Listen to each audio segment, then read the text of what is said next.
it, and welcome to our podcast about bridging global cultures, celebrating milestones, navigating good and bad, and everything in between.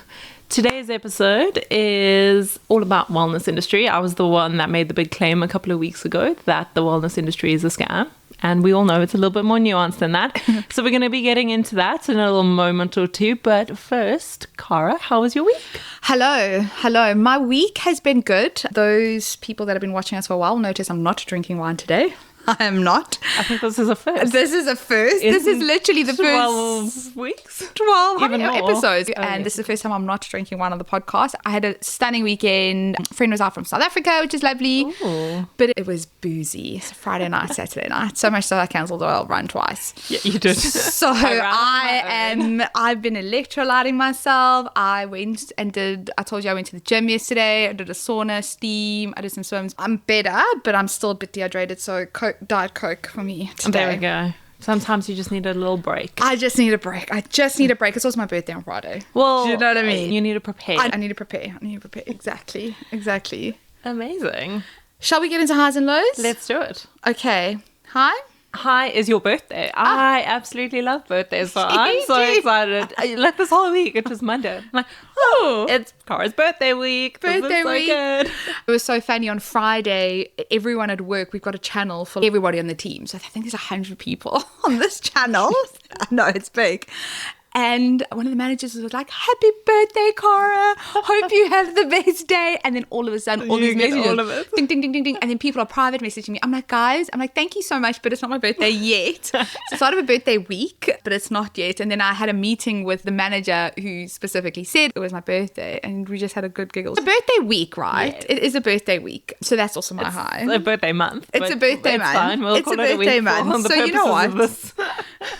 I'm kind of like, it's a nothing birthday. It is a bit of a nothing birthday. No, but there is no such thing. You're kind of in the middle. It's not a big birthday. Yeah. But I'm just getting older. But yes, that's also my high. My high is my birthday. Amazing. I'm glad that our highs are exactly the same. And the presents. Yeah. It's a goodie. I'm just saying, I think we've done well.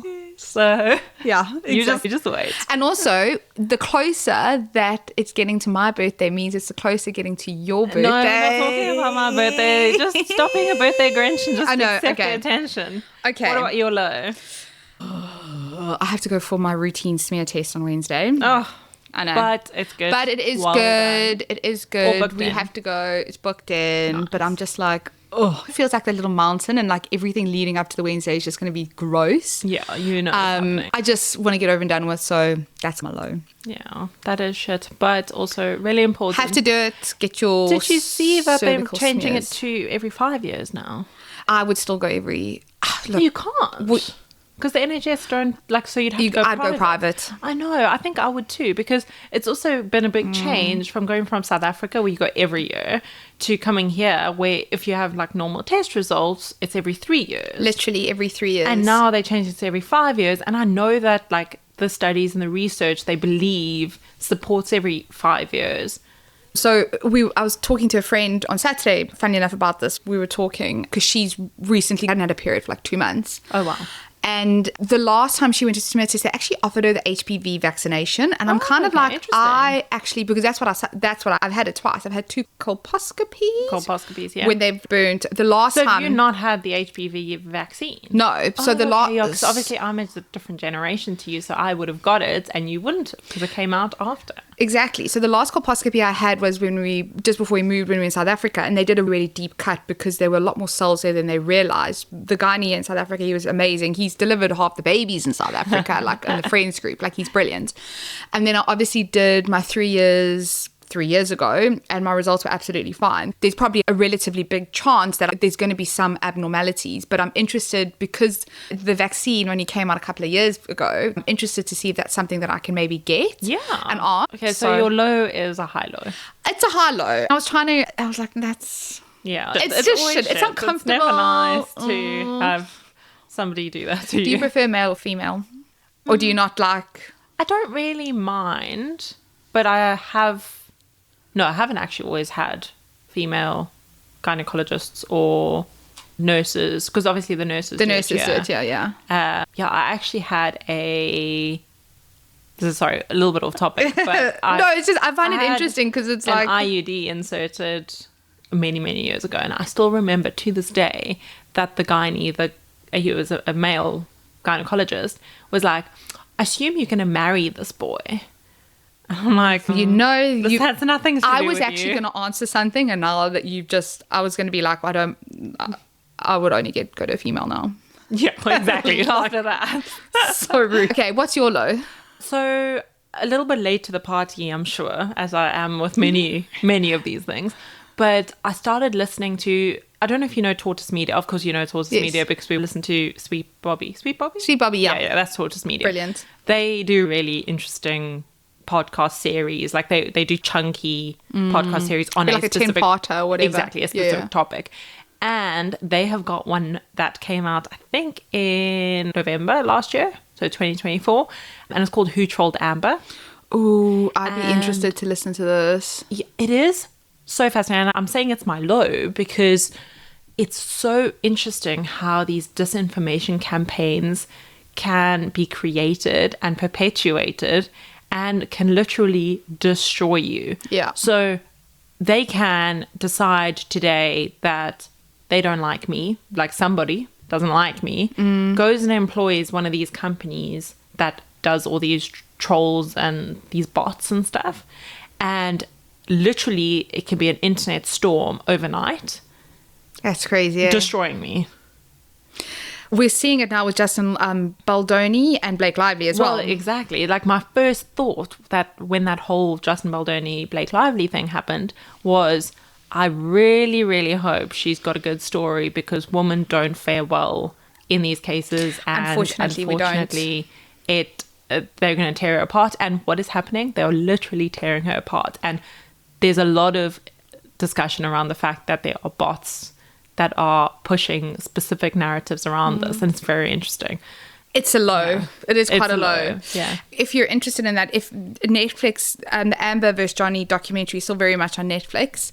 The only thing I would say, I think it's a bit more aligned to his camp than her camp. But I think the media was always Yeah, exactly. aligned to him as to I don't her. even have huge opinions on it. No, I don't have opinions on it either, but I just thought it was so interesting how both of them were painted, and then if you think back now, however many years later, who's still working and who isn't. Exactly. That's the only thing I'm going to say on it, but I don't have strong opinions about it. But that would be really interesting because it's more relevant. That is a good recommendation. Good recommendation. It's a bit scary, the age of disinformation that we're in. It's one of the increasing risks in the World Economic Forum's Global Risk Report, and it is only increasing as a risk to companies and to the world at large. So very, very topical at the moment.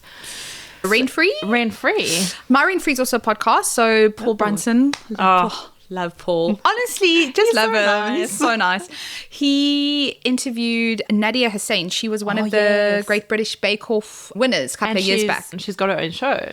She got her own show. It was something that I remember listening to it, and I was like, this is going to stay with me for a long time. And I'll explain to you why. It's exceptionally sad, very, very sad. But she has been very brave to put herself out there as a Pakistani Muslim woman, and she goes into the story of not only her relationship with her family and how she grew up and how she was expected to be this woman that bowed down to men and get married and do X, Y, and Z. And she goes detailed into her childhood. It wasn't a very nice childhood at all, and that's where her mental health really started to suffer, all the way through to winning the Bake Off, to then being in bed with the BBC until the BBC had enough of her, and then it was like chucked her aside, and how that kind of gave her this imposter syndrome. It was like potentially she was the only reason why she was in the room is because of her color and the fact that she was a woman, and how she's gone through that journey, but then now is at a stage where she's taken back the power and she's like, this is my passion, this is what I love, but I'm gonna do it on my terms. So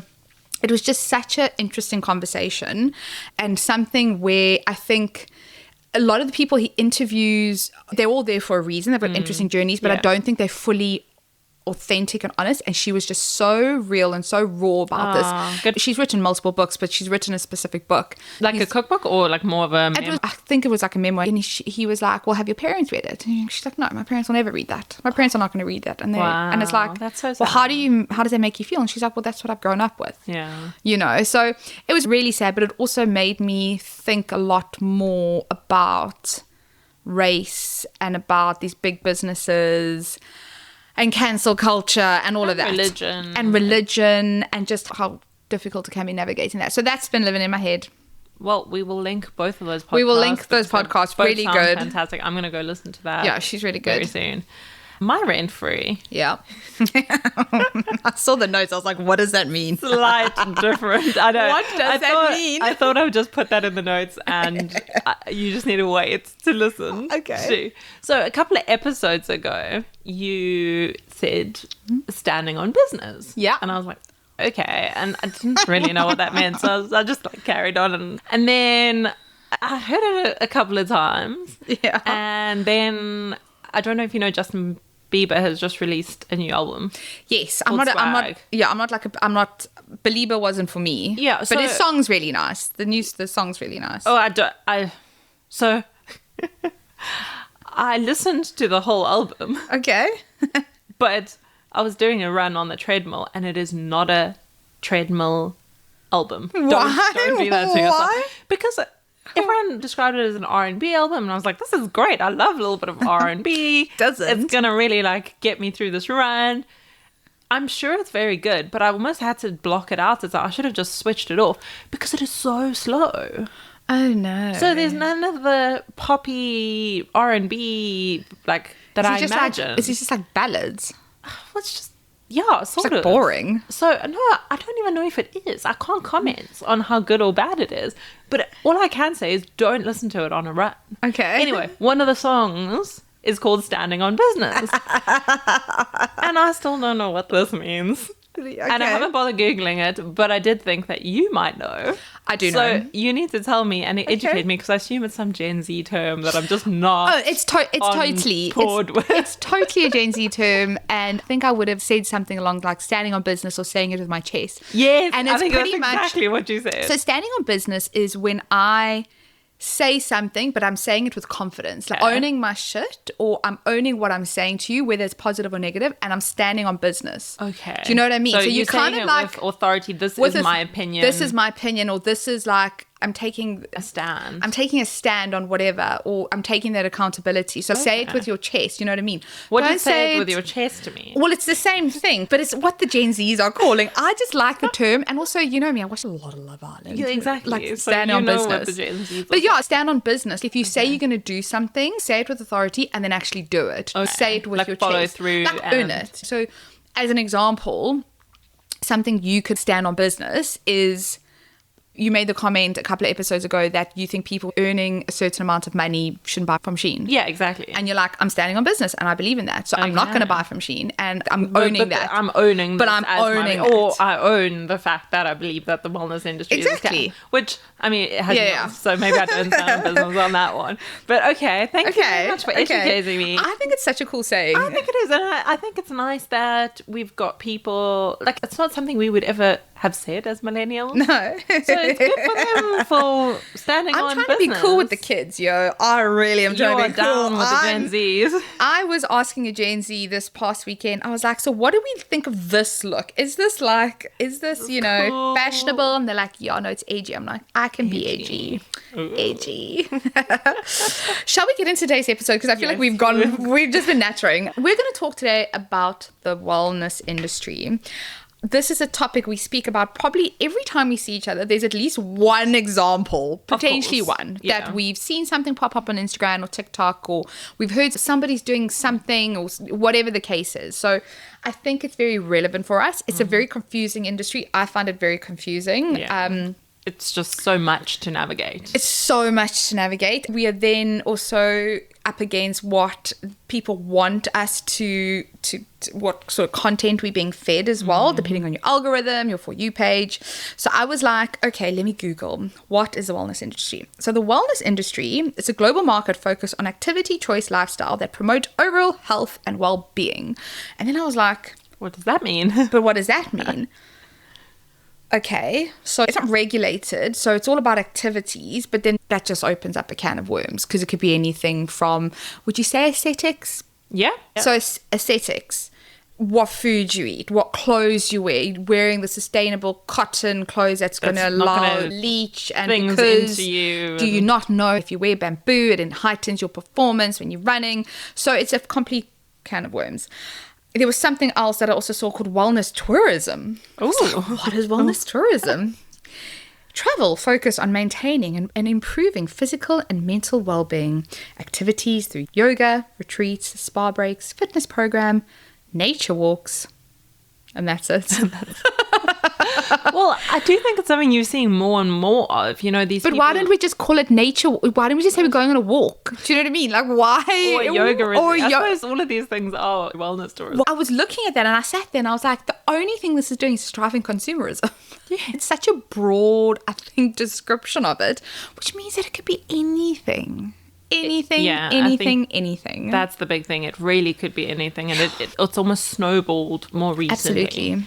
So I think a couple of things we need to bear in mind when we talk about the wellness industry. The first is whatever we talk about on this podcast, be that the wellness industry or when we talk about vulnerability or talk about toxic friendships, the only thing that we can ever do is explain it from our perspective. 100%, yeah. And just being woman in their almost 30s and 30s. Late 30s myself.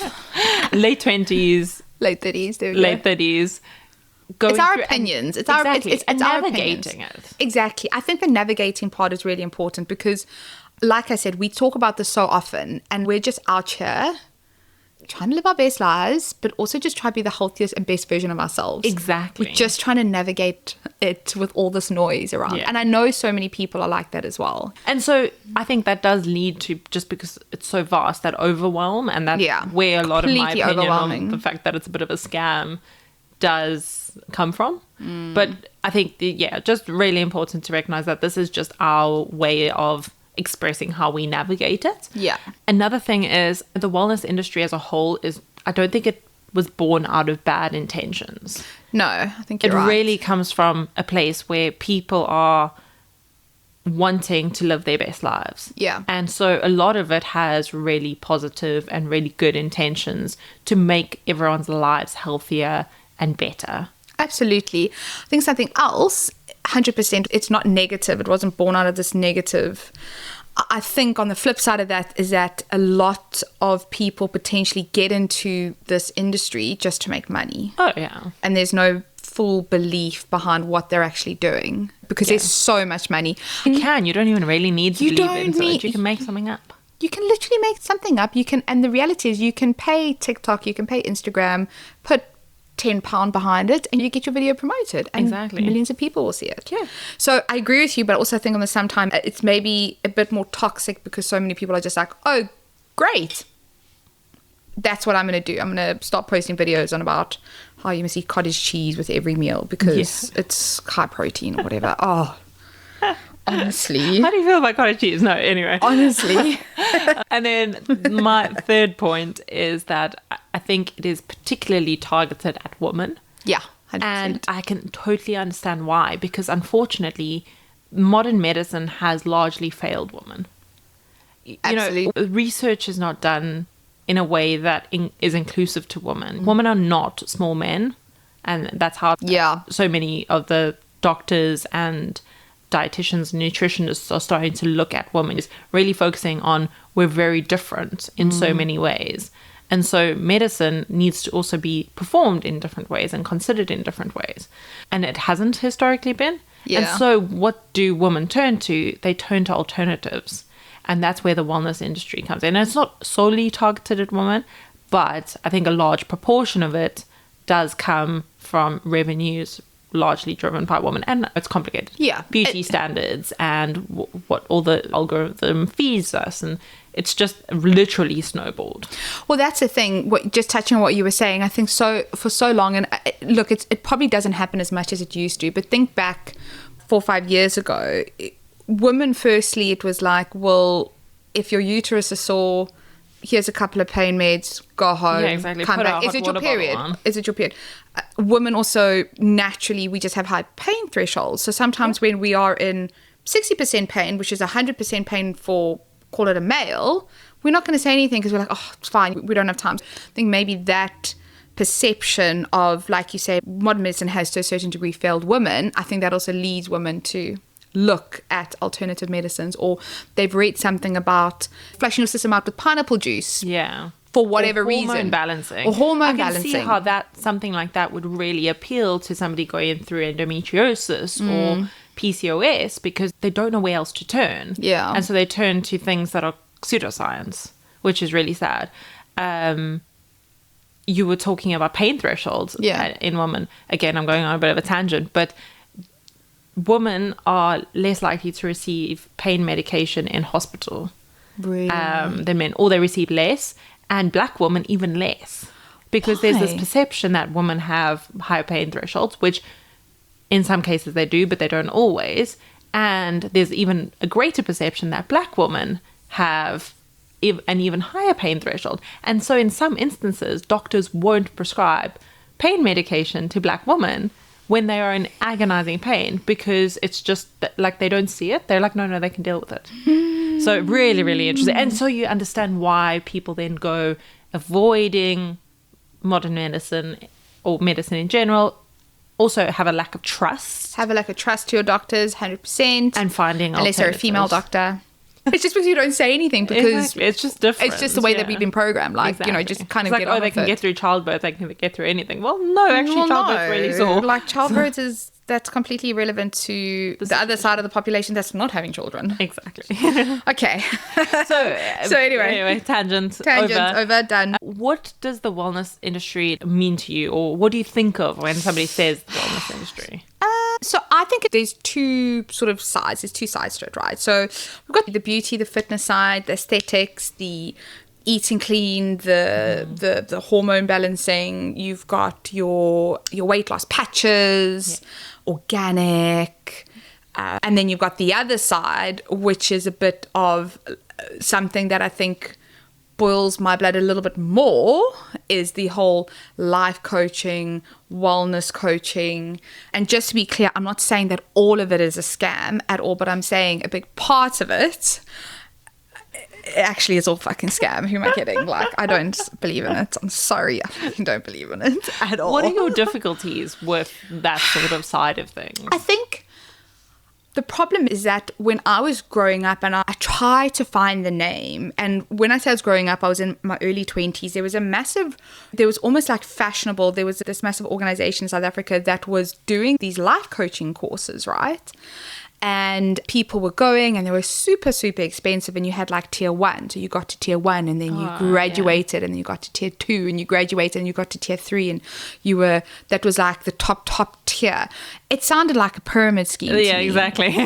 Sounding like one. Then secondly, the people, I wasn't directly friends with them or whatever the case is, but the people that were going, I thought to myself, if you are in no state to give me any advice, because ultimately that's what a life coach is, right? A life coach is there to support you to achieve your personal professional goals. Yeah. So the type of people that were going to these things, I was like, how are you supporting anyone? How are you supporting anyone? Yourself. Like, support yourself. So that's why I think I've got such a bed bug about it. Like, I don't know what it is. So anyway, rant over, but that's my two sides. Yeah. I think the older we're getting, obviously we want to focus on our health. I think it doesn't help that like the clean girl lifestyle is very much in at the moment. You want to kind of curate this beautiful clean girl lifestyle. Beige life. You've got your active wear, your matcha. I still can't get behind matcha. I know you love it, but I'm like, it's all gone. So what it means to me is I immediately, when I see that, my back gets up a bit, but then I'm also overwhelmed because I'm not doing it. I'm like, oh my gosh, I'm not doing it. Like, I need to be doing this. I need to be doing this. I need to be doing this. Yeah. It's quite an overwhelming feeling for me. Yeah. I don't know where to start. Yeah, where do you start? And I think the truth is that in many ways we're in the thick of it, and in other ways we haven't started. Yeah. For me, it really is this Instagram and social media beauty and well-being standard that is completely unattainable, and so you're always chasing the standard. Sort of goes back to what you were saying last week about the people that are on Ozempic and Manjaro and stuff like that. We think it's great, good for you, you do you, but just be honest about it. And it's part of that. Stand on business. So that is actually a great, there we go, stand on business about the fact that you're on Manjaro. Exactly. Or Ozempic, Because whatever the I case think is. it's really important to be transparent about the fact that no, it's not your hair gummies that are making your hair look like that, or No. those are extensions, or Yeah. it's not Or your your 70 5 pound. ingredient smoothie that's making you super skinny. Yeah. It's the Manjaro or whatever it is, or just good old editing. Yeah. 100% filters. Yeah. No filter. And when people hashtag no filter. I'm like, that looks like a filter to me. Filter. This is slightly off topic, but I was listening to another podcast this morning, and I don't know if you saw, there was this woman that AI generated and it looked like she was at Wimbledon. Oh, no. And a lot of the podcasts I was listening to, they are celebrities and they were following her. They were literally following her. So going back to that whole Instagram thing, be careful what you see on Instagram. How real it really is, I don't know. Exactly, and goes back to the whole disinformation and all that. What is the wellness industry actually? So please actually tell me, because I have no clue.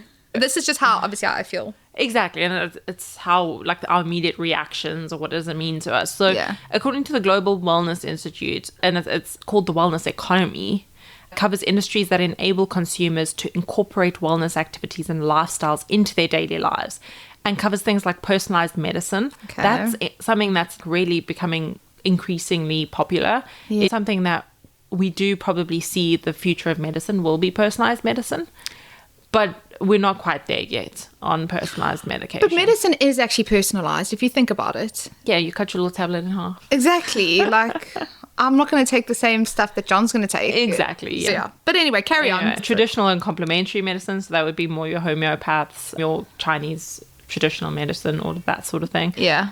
Mental wellness, wellness tourism, springs, wellness spas, tourism. wellness real estate. What is wellness real estate? It's where all of this is housed. Okay. Cool. If you think about, like, McDonald's being one of the biggest, like, real estate companies in the world because they own so much land. True. Okay. Same sort of Okay. thing. Yes. And then the three biggest ones, the ones that account for most of the revenue, would be personal care and beauty. So we're thinking aesthetics, we're thinking your cream, Hair your lotions, oil. your hair oils, Yeah. all of the paraphernalia that goes with that. Nutrition and weight loss, of course. Of course. All the different patches and the food and the shakes and the green powders. And the apps, the apps. intuitive eating. Exactly. So the tech side of things, and then physical activity. So it is important to remember that these figures and these things do include things like gyms. So a lot of people that basically are not utilizing all the money that they're spending because they're not going to gym. Exactly. The numbers differ depending on the source, but it's anything from 2 to 6.3 trillion US dollars across the world. And a large portion of the industry is made up of Gen Zs and millennials. So increasingly, they are the ones that it's targeted at. Pharmaceutical industry, Yeah. 1.7 That's trillion US dollars in 2024. So the wellness industry accounts for more. That is mental. We know Big Pharma is not great. But still, if you compare that... Well, it is regulated. So. That's the thing. So if you think that's 6.3, half of their stuff isn't regulated. Something that I will also link it in the show notes. Olivia Atwood, who I absolutely adore, she's got a series on ITV called Price of Perfection. Yes. So I've watched it's a second season she's done. I watched the weight loss one. Do you know that here in the UK, there are certain weight loss jabs? It's called Pineapple Crush or Lemon Drop. Sorry, Lemon Drop.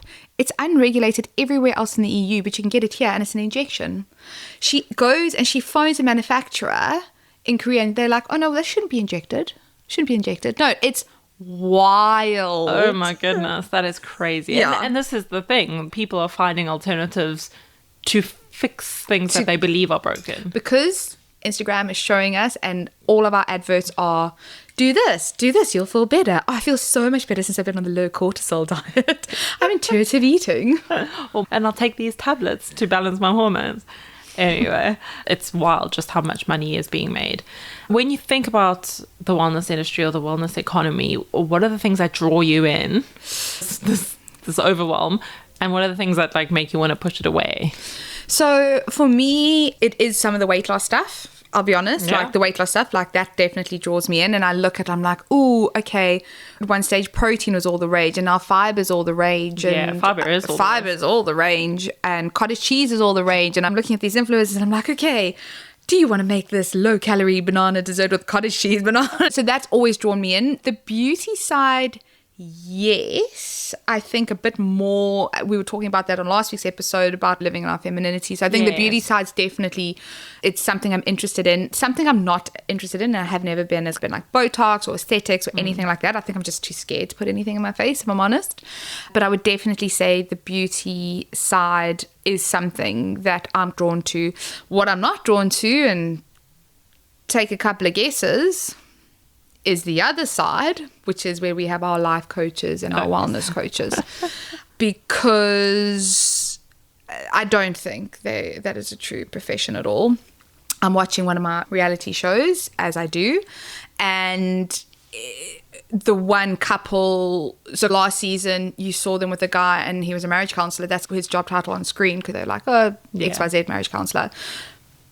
The same guy's back and he's now a wellness coach. Oh, has he changed? So he's changed. I'm like, how do we go from a marriage counselor to being a wellness coach? I'm not drawn to that. I think therapy is great and there are so many different resources for that, but that whole coaching side of things is not something I'm particularly drawn to. I know this is going to be controversial for some, but Jay Shetty also gives me the complete creeps. Like a video, I don't know why his video popped up on my For You page, and it was like, he was saying something, he was like looking into the camera and he was like, you know, people treat you the way they want to treat themselves.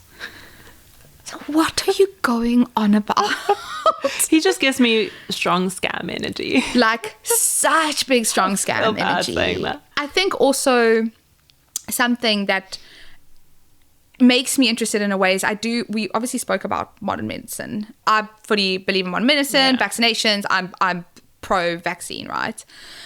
But I do also think that there's been so much time spent on just kind of the body. There hasn't been enough time. I don't think we understand how powerful our brain really is. And I do think, same with mental health is being spoken about more and more. I do think there are potentially, especially when it comes to certain types of trauma, there's not one solution to fix trauma. I don't think a pill is the solution to potentially, it's there as a support, but I don't think it's there to fix trauma. So I think there's a lot of work being done in alternative solutions to fix people's trauma. And that's something that I think has been a real positive. Another really interesting study that was done shows that people that had very traumatic childhoods often have worse health outcomes in their like adult years. Well, you see, there's definitely a connection there. There's a connection between the mind and the body. My mom used to say to me, like, the stress will make you sick. Yeah, the stress will really make you sick. And I think modern medicine doesn't really account for that piece completely. So that's where I'm kind of like, okay, well, yes, in some way there's a place for it. There's definitely a place for it. Yeah, of course. I agree completely with you. And I think that's exactly where my side of things come in. Is one is that the failings of modern medicine, the fact that it doesn't always support women and that it doesn't necessarily give us the full picture all the time. And I think it's moving in the right direction, but certainly with any overburdened healthcare system, their focus is on reactive medicine. Absolutely. They were just trying to make sure people are not dying right now. Yeah. Whereas an effective long-term solution is preventative healthcare. That's the where goal. The industry really comes in. It's a pity it's not regulated. Yeah, that's the thing. I think for me as well, the fact that as a woman I can't really age. No age, because the minute we get past a certain sell-by date. Yeah. So I really feel like I'm aging out. No, you're joking. You're joking. But we can't age. No, we can't. That draws me in, and that's like the easiest in there is. So also if you create a system that tells women that they can't age, you've now got a market. 100%. And that's where I feel like there's this greater conspiracy happening around us. It's distracting us from the fact that actually we can age. We can age and we can put a bit of weight on and we can do this and we can do this. But the reality is it doesn't matter. We can talk about it till we're blue in the face. It matters. Yeah. Pretty privilege is a thing, which we said how many episodes exactly ago. Pretty privilege is a thing. 100% is a thing. And then of course the fact that it's unregulated, the research is not real research a lot of the time. Certainly some of it is, but a lot of it is super biased. And I'm not saying the pharmaceutical isn't. Yes. The industry is not biased, but we see a lot more of that in the wellness industry.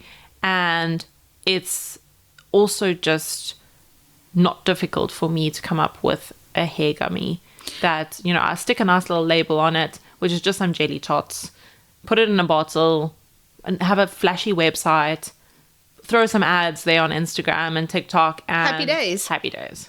Make up a couple of reviews, get a couple of bots to review how great your product is. Exactly. Get my friends to review how great my product is. I fell victim to the jelly. I was like, oh, vitamin D jellies. Literally the first ingredient, sugar. Have you ever fallen victim to the wellness industry? I think I do all the time. I think we're just walking, talking. Yeah, exactly. We do. I've got like my scalp massager that... And do you use it? No, never ever use it.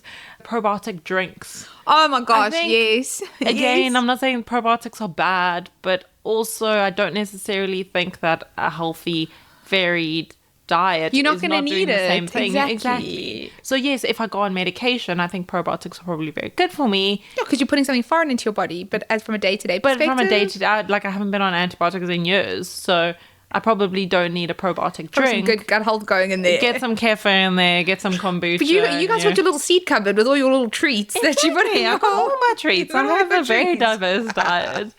And then the newest one you spoke about a little bit earlier was electrolytes. Yeah. Like electrolytes Yes. are very important if you're sweating a lot and you're very dehydrated and you've done heavy exercise. And there are a lot of good electrolyte products out there, but most of them are just sugar.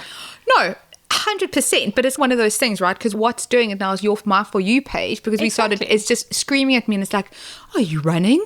Have electrolytes. Exactly. So then I go do research and I've done, but you it's also probably like, need it more than somebody who's not exercising. exactly. But also, do I need to be taking every day that I'm not running? Probably not. But I've got it in my mind that women, because why? As a female, you are 95%, I'm just chucking a number out there, more dehydrated. Yeah. Oh, yes, I must be. That's Yeah. it. I must be dehydrated. And then on the other hand, I mean, like salts are really important, and smashing a whole bunch of water after a run is not a good idea. I did vomit the other day. Did you? Yeah. Because that wasn't like, my body didn't need water, it needed electrolytes, needed in that electrolytes. particular scenario. Okay, so I'm actually doing something right. Yeah, you are. Okay. But it's also, we need to be careful with that salt balance, because, and literal, like when I say salt, I mean like Salt. NaCl salt, is also not good for us from a heart perspective. So we need to be a bit careful with like our blood pressure and stuff like that we're not just pumping ourselves full of literal like Salt. sodium chloride. It's not as simple as going and getting the first electrolyte pack No, off the shelf or off a website or whatever it is. You have to really be careful about the research that you do. It's exhausting. No, it's flipping exhausting, but that's what happened to me. I got so influenced by those free soul ones that I took with us on the Brazil. Yeah.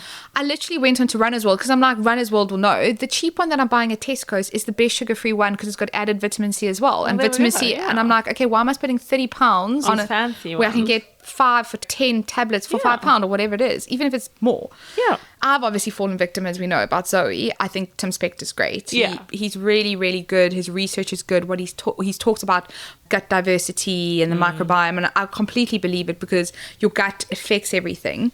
However, what he's done, and I do think it'll be helpful to some, is that he's monetized this, right? Yeah, big time. Big time, which is fine because it's very scientific. You wear the Libra, you do a stool sample, you do a blood sample, and everything's done in the comfort of your own home for £250. But then what happens afterwards is that you get your test results back, and then in order to access your recipes, because it's all about, it just gives you ratings on what you should be eating, and What's where you- good for your what's blood- good your for glucose what's levels, good what's for my bad glucose, what's bad for my glucose, etc. But then in order to access these recipes, you have to pay £60 a month. Yeah. So if you just spent £250, you have to pay £60. They've actually recently, and only in the last 6 months, have they changed it to £10 a month. Oh, wow, jeez. That's Because a big I reduction. don't think anybody, once you got your results, it was like, okay, cool, I have a bit in my day, I know. And to be honest, my results weren't surprising, like at all. Yeah, like I you know your body. didn't. You know what makes like you I feel didn't good. really need to do it. I think it's great if you have severe stomach issues. If you just want to completely change your lifestyle, then go for it. But for And if somebody you like have a me, cat. that's in that, and if you have money, if that's in the middle, it was like, okay, Yeah. cool. So yes. The accessibility side of things is really challenging as well, because that you're just talking about the fact that the tests and stuff are all like that's £250, then you need to do the subscription. Yeah. And then you need certain healthy foods are more expensive. Of course they are, but to eat organic, and that's everyone's Yeah, like, do we need organic food really? no, I don't think we do. I don't know. I think it's again nuanced, but being healthy is expensive. I don't eat organic food. I definitely don't eat organic food because it's expensive. So how do you like get around that? You Yeah, know, like how do you, know because there's we're noise. getting, yeah, exactly, all that noise. How do you actually get around that? We know we're being scammed 25, 30, 40, 90% of the time. Who knows? All the time. I do research. I think that's kind of the basis of it all. I've also started spending a lot more time actually looking at ingredients of certain things as well when I'm doing grocery shopping. It's difficult because I don't really know the ingredients to like hair product. But I'm talking also more about impact. like these, but you know, do we really think that our hair product that we're putting on our head for 1 minute is having that great an impact? I think it's probably exaggerated. Yeah, so 100%. the need for knowing the ingredients of these now sulfate-free things that we all have and vegan and like, do we need it? I don't know. So my first thing is research. I'm an impulsive buyer. So I'll see something on Instagram, I'm like, I have to get it. So I kind of wait. Okay, and nice. something, That's good. what I do quite a bit is a really good friend of mine is a scientist. And she is generally somebody that I go to with anything. So I'm like, oh, okay, I'm seeing all of this. And she's like, yay, there have been studies, good, or no, kind of that's a bunch of bullshit. I agree with her. She's always been, you don't need to take vitamins. Yeah, it's don't just take vitamins. expensive Like, we- it's expensive. We eat your vitamins. I'm fortunate enough to have that sort of type Resource, of person, yeah. which is great, but not everyone else is going to do it. So the only thing I would say is that take your time and don't be impulsive about it. And also actually just do a bit of research. If you Yeah. are going to be investing, we've said how expensive it is at driving consumerism. Just take your time and do a bit of research. yeah, I agree. And find something that works for you. What makes you feel good at the end of the day? That's what makes you really feel need to think good, about. absolutely. I think keeping it simple and just going back to the roots of it, you know, fruit and veg. Just have like a whole bunch of fruit and veg. Eat your 5 a You know, day. you probably don't need fancy creams. You don't need a whole bunch of fancy face creams. You need sun cream and retinol. And maybe a bit of vitamin C if that's what you need. Yeah. Avoid the sun. That's probably one of the best things you can do. But then take your vitamin D because you're But avoiding then take the your sun. D, exactly. But to be Exercise honest, regularly. Like all these things we know what's good for us. We know. But also, I think if you're living in a country like the UK, you're going to be. I take vitamin D religiously because I know Exactly, it you makes have me to. feel better. Like you Yeah. have to. No, I agree. Just like keep it simple. Yeah. I think that's what it is. Keep it simple. Yeah. Okay, to wrap this up, because Yes. we've been jabbering Have on we? about all sorts of different things for a very long time. a very long time. I found an article from Forbes from earlier this year about 25 wellness ins and outs. Yeah. So what's in and what's out? Quickly going through a couple of them. Forest bathing is in. What does that mean? Can't I just go jump in a lake? Immerse yourself in nature by walking through forests. So bathe in the forest as in like walk through the forest. It's I not just go actually for a walk. swimming. Just go It's for- not no. swimming. No, you're Just go for a joking. walk. Okay, just go for a walk.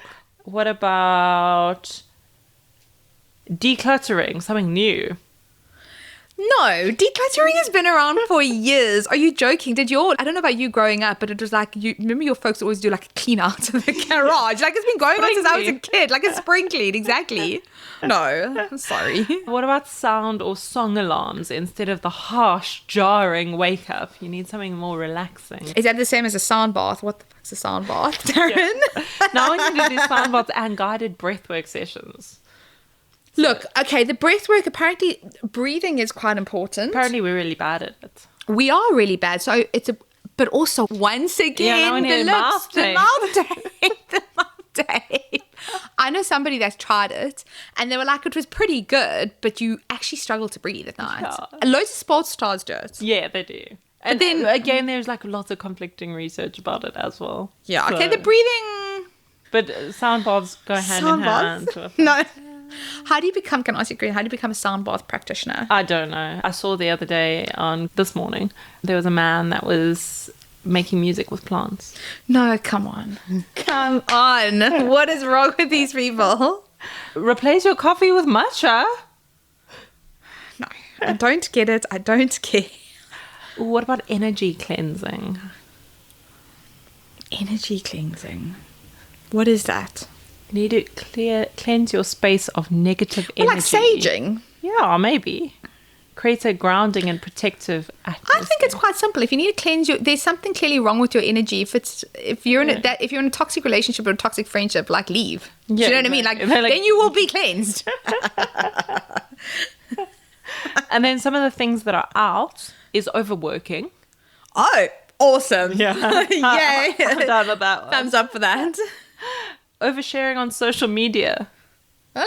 Well, I mean, we've got a podcast. We got a podcast. We're oversharing. We're oversharing. And negative self-talk. I mean, that's been around for years. That reminds me of toxic positivity. These are not trends. I'm sorry. These are not trends. I call bullshit. I call bullshit on the whole space.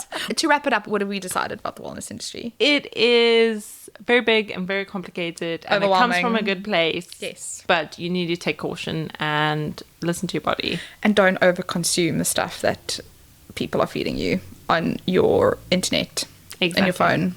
Yeah. Because we're just consuming everything all the time. Content. Content, Food. product. Do this, have to do this. New diet, oh no, it's too much. That's it for us for this week. That is it We hope you enjoyed it. And see you next week. Follow, like, share, subscribe, do all the things. Bye. Bye.